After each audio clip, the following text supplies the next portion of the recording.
U nás v domě říkají mi Franta Šiška, to už od pohledu chytrý jsem jak liška. A když Kerry něco neví, nebo když je na co levit, tak jde za mnou a já všecko najdu v knížkách. Tak jde za mnou a já všecko najdu v knížkách. Raz mi říkal jeden z námi dole v baře, že z tu hlavu mohl bych do milionáře. Čemu neříkám si brachu, však má železný dost prachu, no a Čechovi se podíváš do tváře.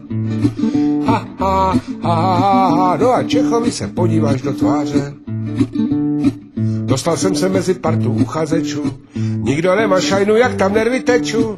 Všecko viděl jsem to hněde, tak jsem zmačknul ABCD, no a už mě kurva ke stolečku vleču. No a už mě kurva ke stolečku vleču. Čech to začal taky malým interview, co prý robíme si kuřím a co piju. Tak jsem řeknul, co jsem řeknul, on se evidentně leknul a už začal blikat světla ve studiu. A už začal blikat světla ve studiu. První otázka prý, co je ukulele.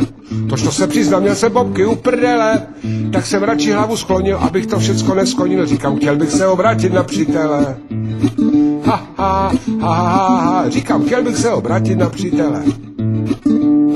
Lojza byl po hlasu silně nevyspali, asi zase celou šichtu prochlastali. Bylo slyšet, jak tam dýchá, ale 30 vteřin ticha, to je tak, když se vám kamarád navalí. To je tak, když se vám kamarád navalí. Moju starou zatím doma brali mory, lidi ohryzávali televizory. Tady nešlo na čím plesat, tož 50/50, ať víme, jestli jsou to ty bulharské hory. Ať víme, jestli jsou to ty bulharské hory. A už jasně na tým komputeře svítí, buď to je to za a vzácné luční kvítí, nebo za mě nástroj struny, tu jde kurňa o koruny a stejně jak na začátku jsem v řiti. A já stejně jak na začátku jsem v řiti. Čech tam zatím mával tými svými čísly, tak si říkám, Franta, napij se a myslí, jaké tudy saky paky, obrátíš se na diváky, však tu zatím za ty prachy enem kysli. Však tu zatím za ty prachy enem kysli. Sám jsem byl zvědavý, co publikum zvolí, bo aj v obecenstvu můžu sedět volí. 90% za B, ale to mi přišlo slabé, bo co není 100, proto mě vždycky smolí. Po co není 100, proto mě vždycky smolí.